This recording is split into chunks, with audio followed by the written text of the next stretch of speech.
নমস্কার বন্ধুরা, আমি মোনালিসা। আজ 15ই এপ্রিল। এই দিনটি আমাদের বাঙালিদের জন্য ভীষণই স্পেশাল দিন। প্রথমেই সবাইকে শুভ নববর্ষের প্রীতি ও শুভেচ্ছা জানাই। এখন প্রায় সন্ধে হয়ে আসছে, পাখিরা বাসামুখী হচ্ছে।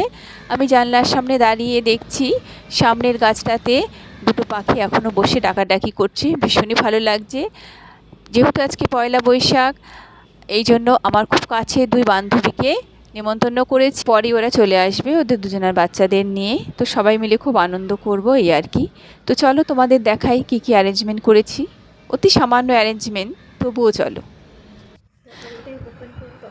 এরকম মিষ্টি এনেছি, যেহেতু বাচ্চারা আসবে একটু মিষ্টি ভালো লাগবে, শুভ দিন আজকে।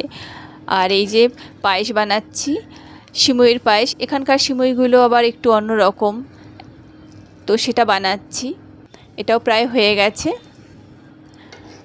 আর এই ময়দা মেখে রাখছি, সবাই আসলে লুচি ভাজবো।